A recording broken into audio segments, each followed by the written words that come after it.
with a land acknowledgement. Thank you. We all wanted to start the event with a land acknowledgement, both because today is Indigenous Peoples Day, but also because every day is Indigenous Peoples Day. We're living on stolen land. It's important to acknowledge that every day.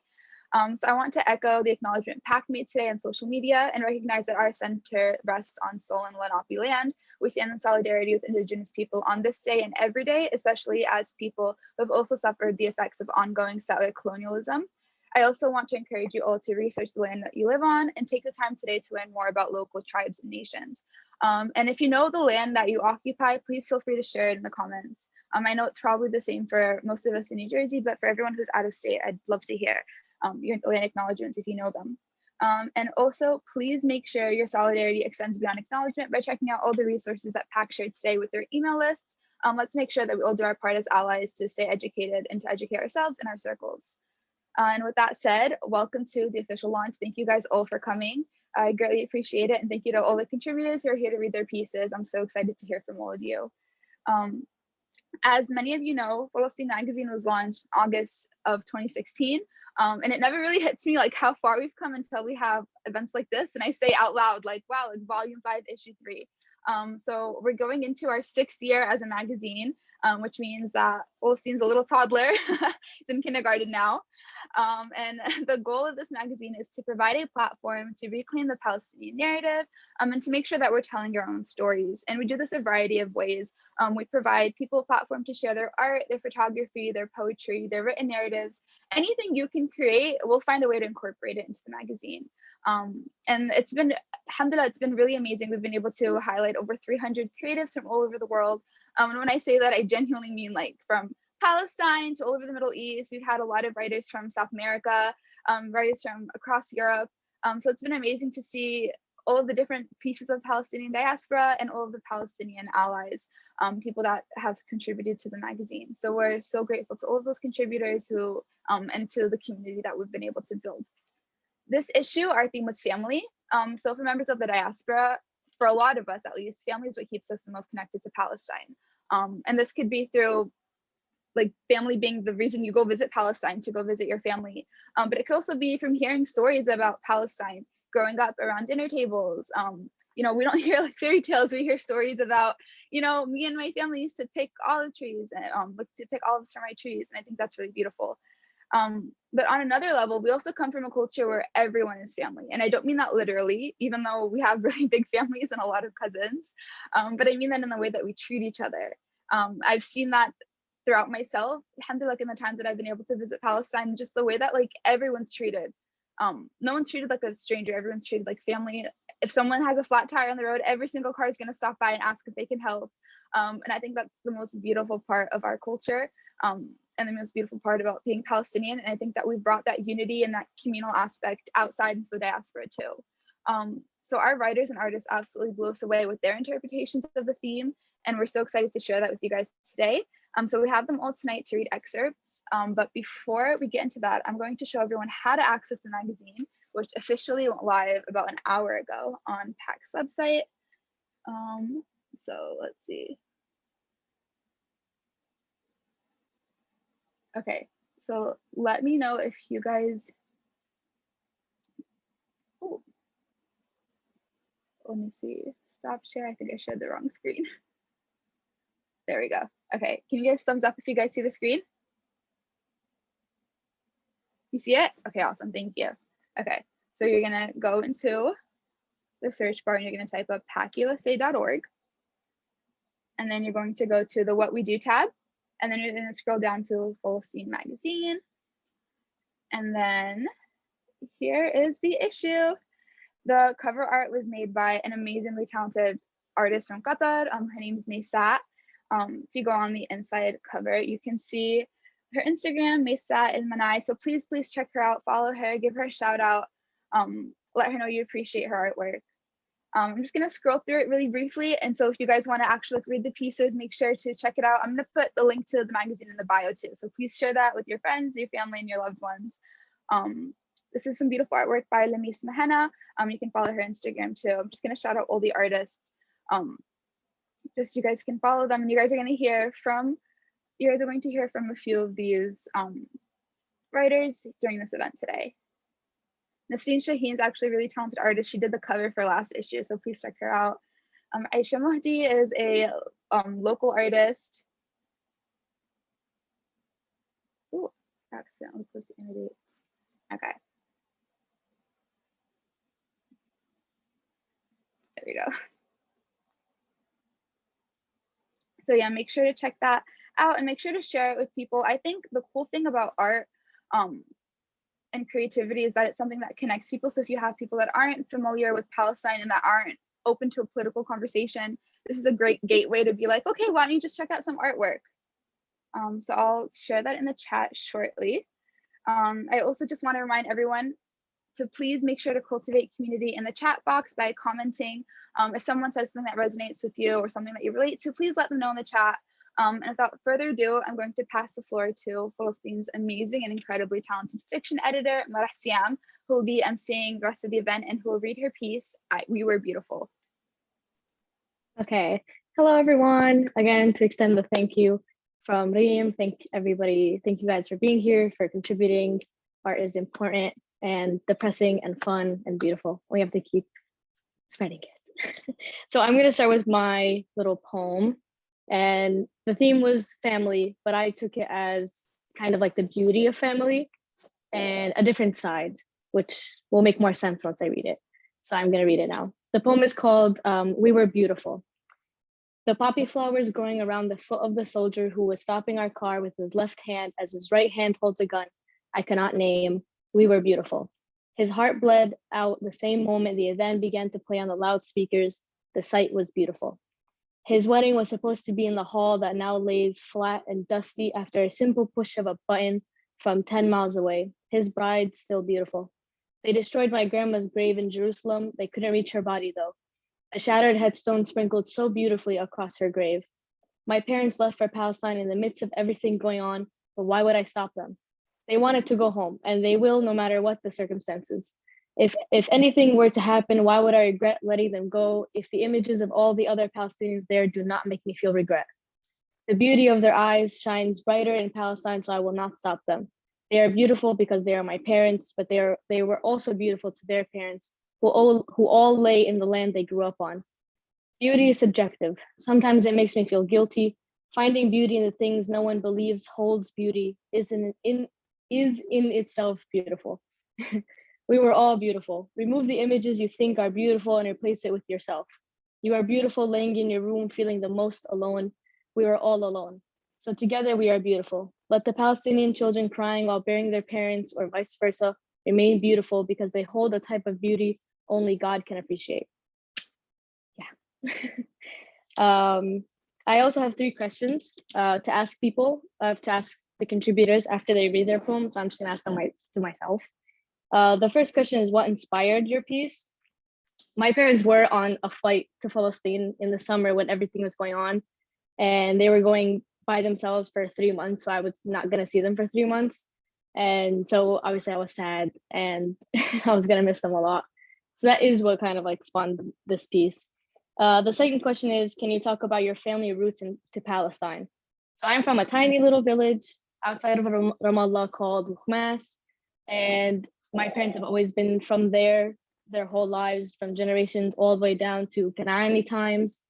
My last name is one of like the original families that began in Mukhmas, so like I'm like 100%.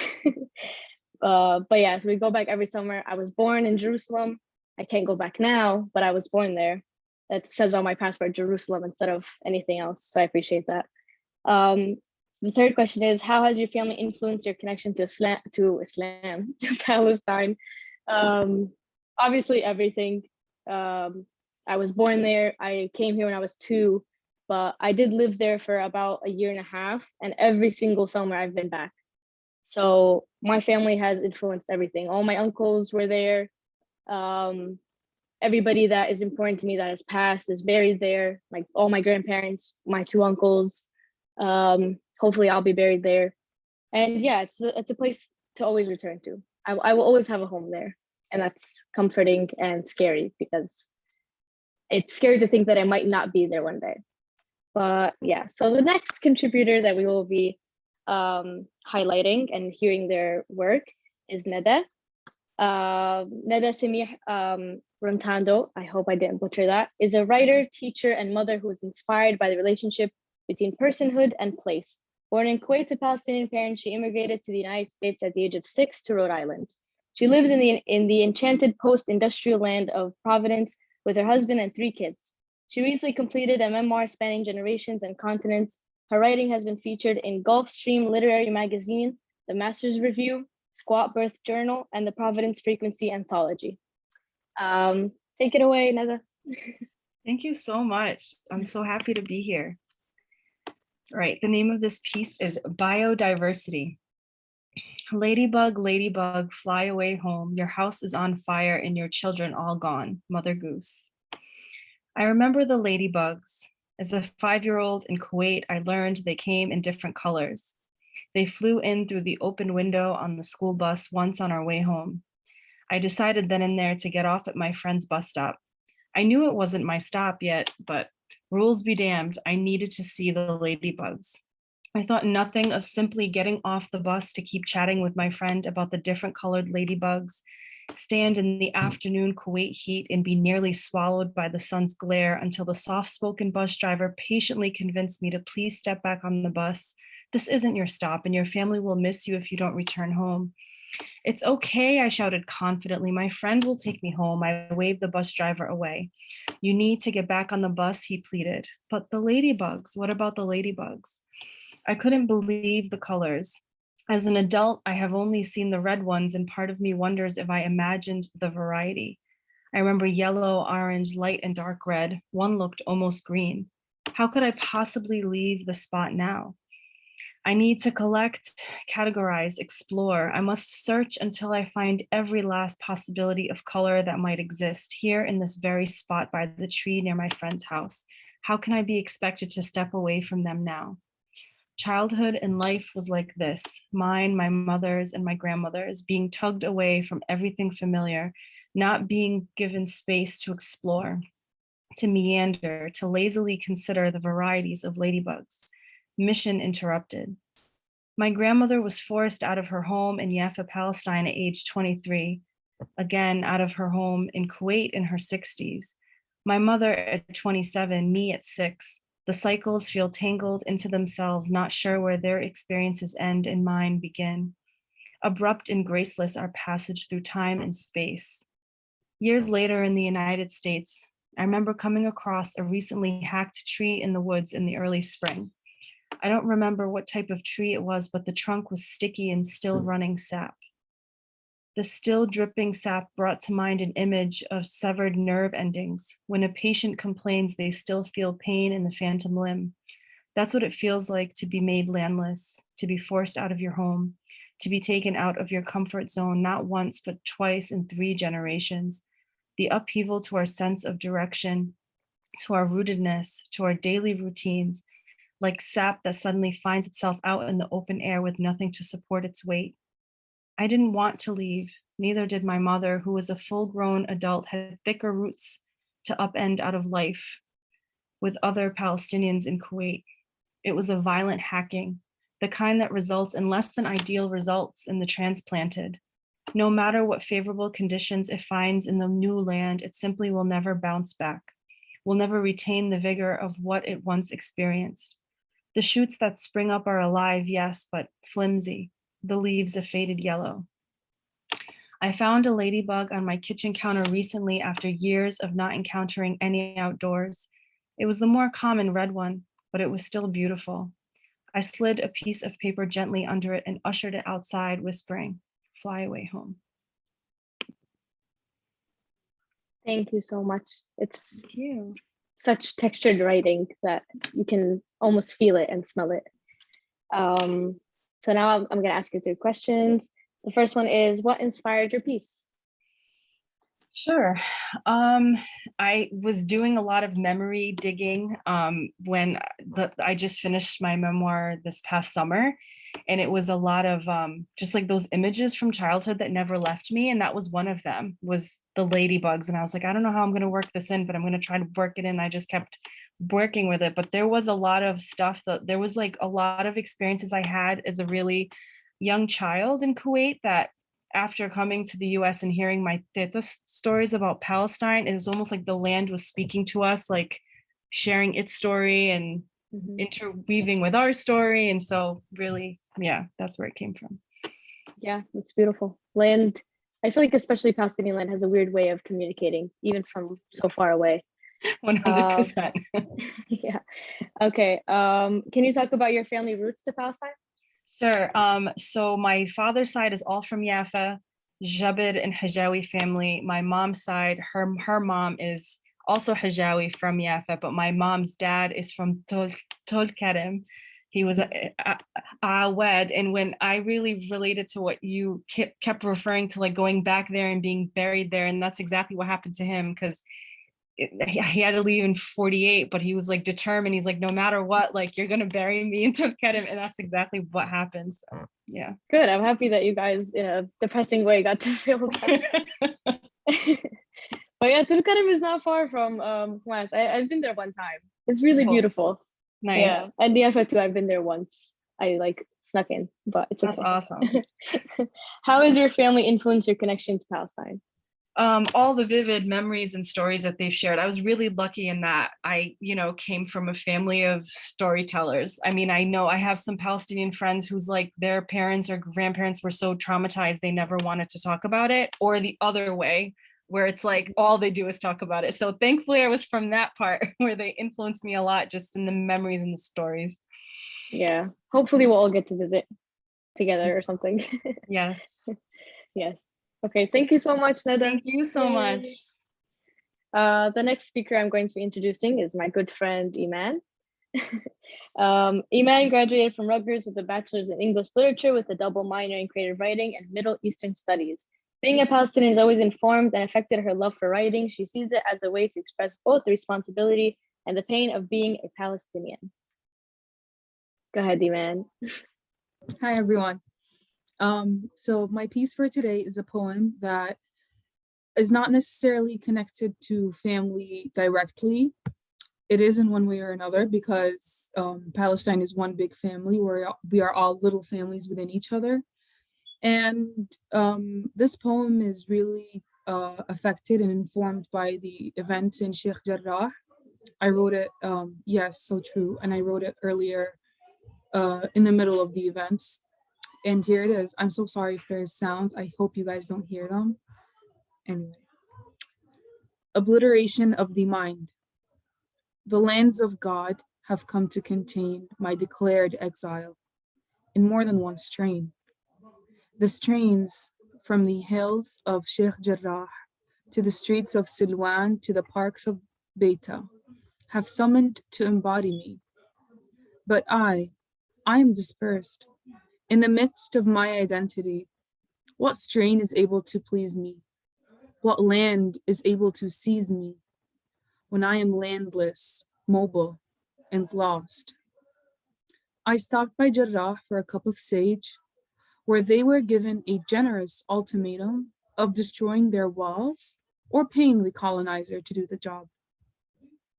I stopped by Silwan for a Jerusalemite evening, where in place of the meat market were piles of glorious architectural masterpieces curated to build the long-awaited colonizer park. And so they gathered again in the hereafter of it all to embrace shattered pieces of a land that has once held their obliterated identities. Thank you. Beautiful. Hopefully the topic of Sheikh Jarrah can get back on the internet because I think people are starting to trickle down the energy, but yes, we'll get back there. But so Iman, what inspired your piece? As I said, what inspired my piece was the events in Sheikh Jarrah, and also this idea of identity in every single way, or in every time something happens over in Palestine, our identity kind of shrinks or it minimizes to one concept, and it's kind of like intentional. I feel like it's intentional with what they're doing. No matter what it is, it always comes down to taking away our own identities. So the events and our identities. Yes, yeah. Yeah. It's perfectly clear. That's been a common theme, I think, in all of our lives Yeah. forever. Can you talk about your family roots to Palestine? Yes. So both of my parents are from a village in Jenin called Fakua. Fun fact, the Palestine national flower, the Sausan, is actually from Fakua, the Sausan of Fakua. Mhm. And originally, my ancestors, they're from Mecca. And one of my ancestors is actually Dahir Umar al-Zaydani. He was a king in Akka. Very cool. I know. I found out like a Nice. few months ago and I was mind blown. Yeah. I was like, I'm a princess. Put that in your Instagram bio. Literally. Yeah. It's That's how. amazing. That's awesome. Mhm. How has your family influenced your connection to Palestine? Oh, a lot. Ever since I was a baby, I think that's the case for like many of us. As From a very young age, my father and my parents would always talk about Palestine.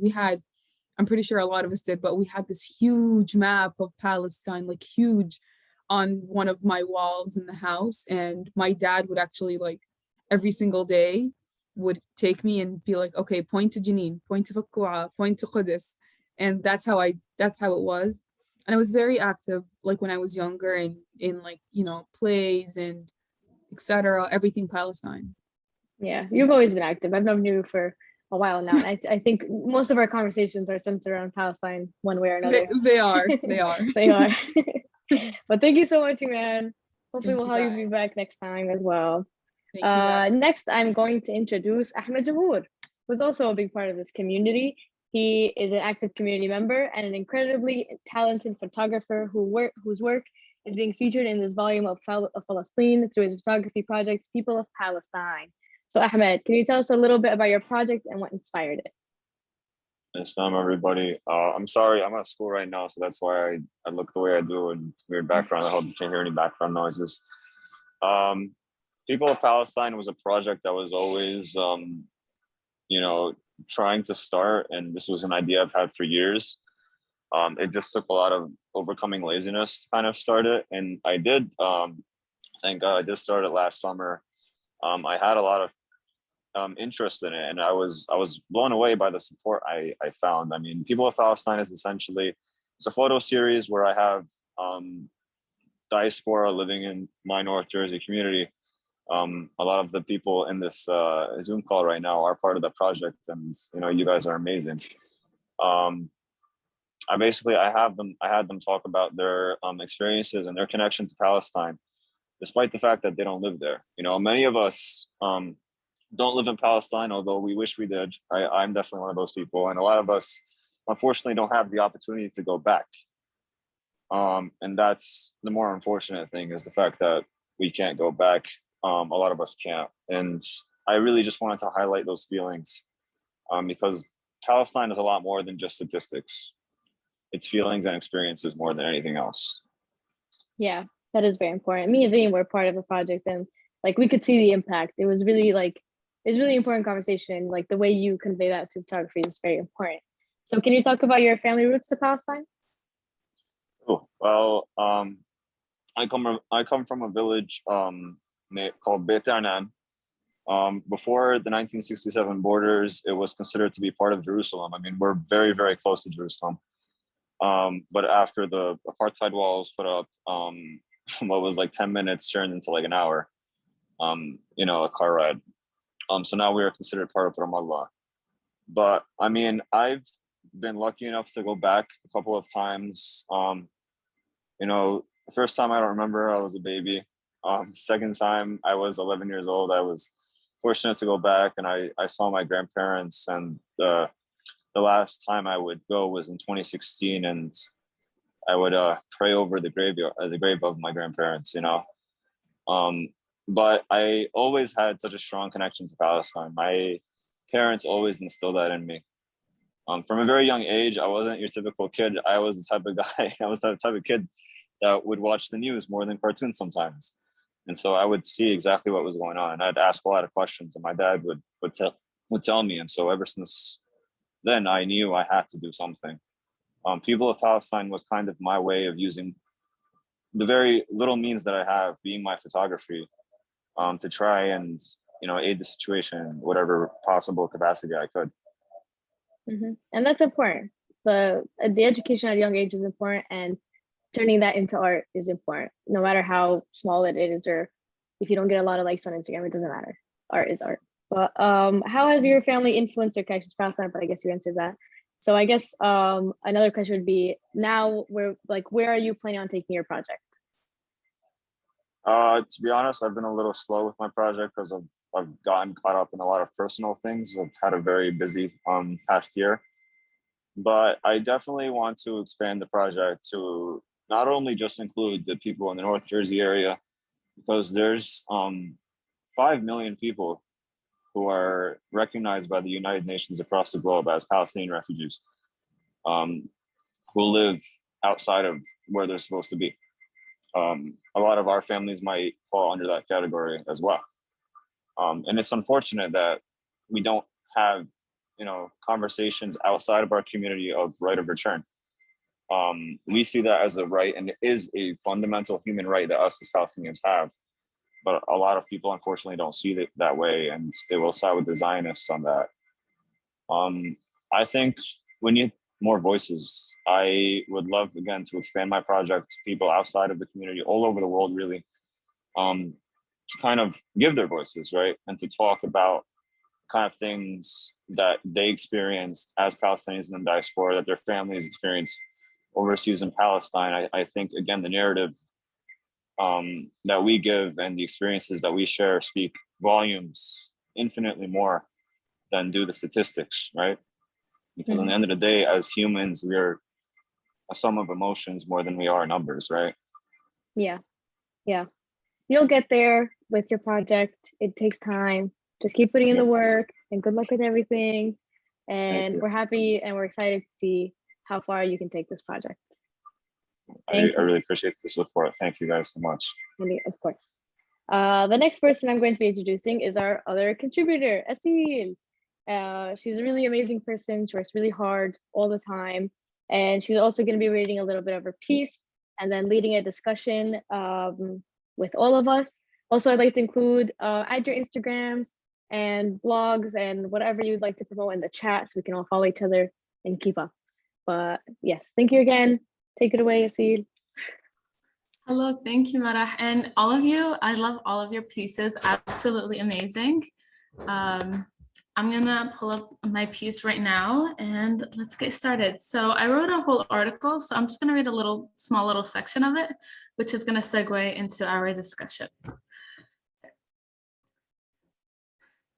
Palestinians hold their community and culture at the forefront of every aspect in their life due to the instability around them from the occupation. An aspect of the Oslo Accords divided Palestine into two parts known as Gaza and West Bank. Even today, parts of the West Bank have been occupied with illegal settlements and demolition of Palestinian neighborhoods. This divide of land causes a literal division and fragmentation of Palestinians in the West Bank from their counterparts in Gaza, and makes it difficult for them to connect with Palestinians in historical Palestine and Jerusalem. Belongingness has multiple and strong effects on emotional patterns and on cognitive processes. The need to belong is a powerful and fundamental and extremely pervasive motivation for people to establish their life.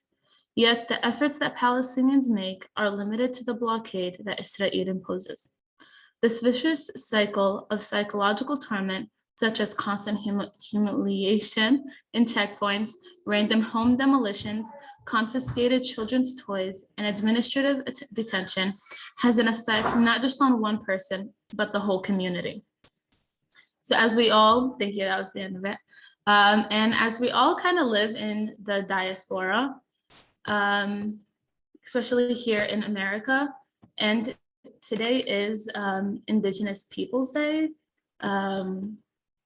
We are all a family, as Iman stated earlier, and immigrants into this land, whether we're first generation, fifth generation, or foundational American, if you identify as that. We're all immigrants at the end of the day. So as today is Indigenous Peoples Day, I want to first acknowledge the Lenape tribe that most of us live in, those that are in North Jersey. I want to have a discussion about how we and others can support Indigenous people, like how we would be supported. So how can we be better allies to all Indigenous peoples, whether we're visiting them for vacation or Native Americans here in America? And you guys can chime in at any time. We're not gonna like raise your hands. I think, well, I think that what we can do as, first of all, we all have struggles, right, as minorities here. What we can do is expect or give to others what we expect them to give to us, right? So for example, during Black Lives Matter, like during the whole George Floyd and all of these very unfortunate incidents, I saw that a lot of Palestinians were just using their voice in such a beautiful way to amplify Black voices. And I thought that was beautiful, right? And especially with topics like Indigenous people's rights and topics, I don't feel, for me personally, I don't feel like I'm as educated as I should be. I mean, especially considering I came here a few years ago, actually not knowing many of what the American culture is. And I did go more into like Black culture and their struggles and their own history. And I think what we can do to start is really like educate ourselves. And I love how PAC, and I've been seeing all these Instagram posts and on all of your Instagrams, and you just go in and you read, right? Like it's as simple as this. You go in and read and you lock that information in your mind and you just take it with you, right? Like you go places and you're aware that there are Indigenous people and their rights are being violated. And in this way, when you speak up, you actually like have information or a background to speak about. You know what I mean? Mm-hmm. Yeah, which kind of segues I think about a lot is like normalizing having these tough discussions, whether it's like with your family members or even coworkers, you know, depending on how political you want to get with them, only if it's appropriate. Definitely. Also, you mentioned the Black Lives Matter, something that I definitely noticed that a lot of different, I suppose, groups of people is giving each people their due platform. So if it's only Black Lives Matter, then we should only be talking about like Black struggles and having them the space, not kind of tying it into other struggles because it's not appropriate and it's kind of respecting them in that regard. That's a big thing, definitely. Yeah, go ahead, Nana. I was gonna say, you guys reminded me like when she was talking about how like being like recently immigrated, like it takes years to learn this stuff. And I think being involved locally, just the being educated locally on what's happening right now on the land that you're on is that was a big step for me. So for example, for many years we had a struggle here in Rhode Island where it's Narragansett land, but it's also there's like a branch that's called the Pokanoket. They were struggling to get back this land. So Brown University, it's one of the Ivy Leagues that we have here in Providence. They housed a museum at a site, King Philip's seat. King Philip was one of the Narragansett leaders.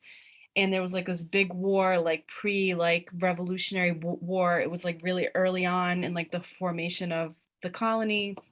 And anyway, they like got this land. Brown University like was like profiting off to having this like museum on native land. So they eventually like camped out, and it was like a big like it was like almost like a year where folks were there just kind of camping out and protesting and trying to get that like recognition back, to like change the name of the museum, to get access back to this like historical like spot and everything. So just like learning about that, and like even if I physically couldn't be there with them, like putting my body there, like just me like sharing that like news with folks and like helping folks get educated about it.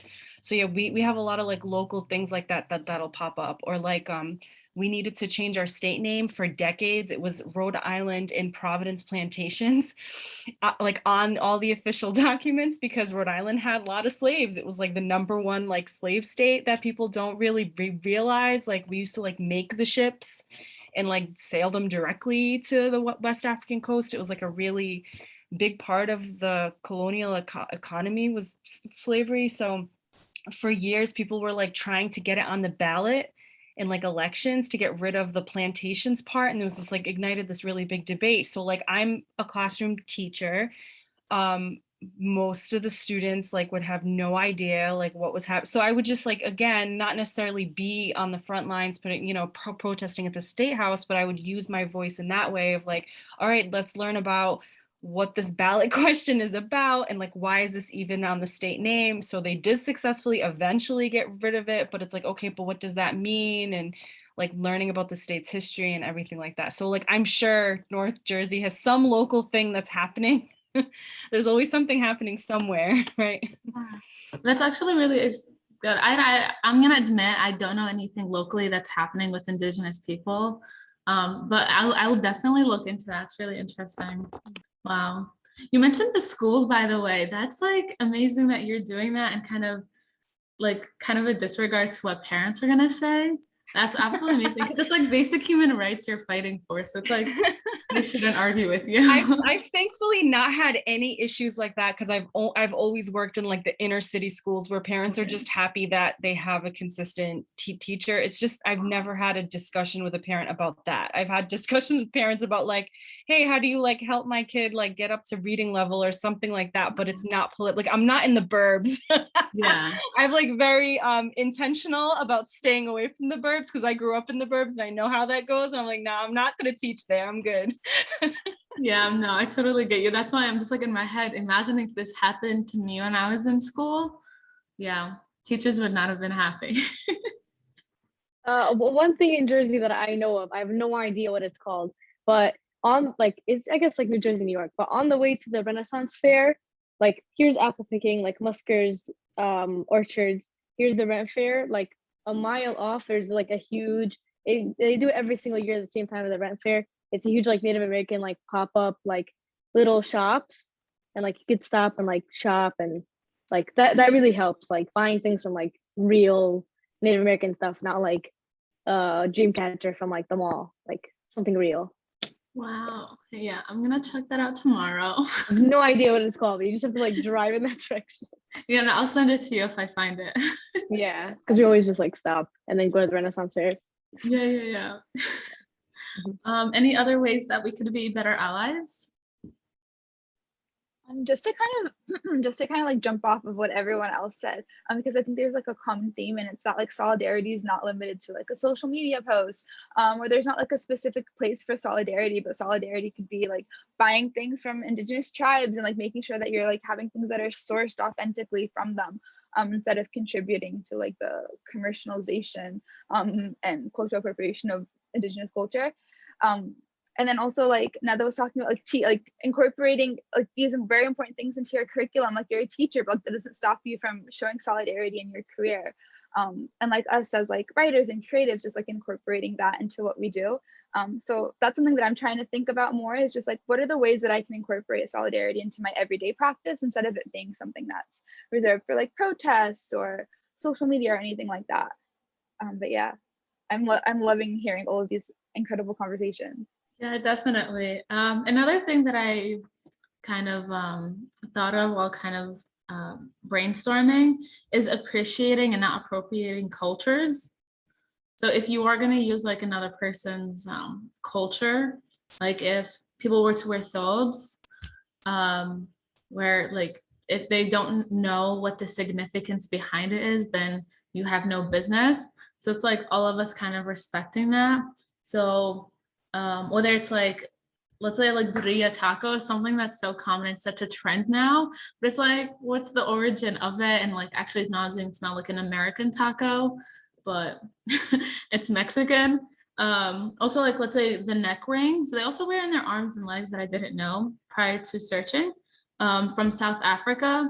It's like a specific tribe that wears it over there. and not just a trend to wear rings on your neck. Because that was like a very small like fad a while ago when COVID was a thing, still a thing, like last year, the height of COVID.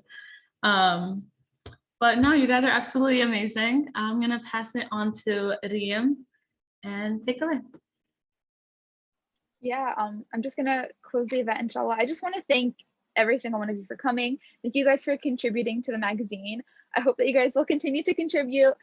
Please, please, please share the magazine on your socials. Share the link to it. Share your work, because you guys all submitted amazing, incredible, beautiful work. And we're so honored that you guys were able to share your creativity and your genius with us. So thank you for that. And keep a lookout. We're going to announce our next theme and our next call to submissions on PAC's Instagram, and that's at PACUSA on Instagram. And yeah, thank you guys so much again for attending. It was such a pleasure meeting some of you. Please, please keep in contact, keep in touch with the magazine. We'd love to continue having you. Thank you, everyone. Thank you, Reem. Thank you, everyone. Have a good rest Thank of your you, night. everyone. Bye. Good night. Everyone, Bye. good night. Good night.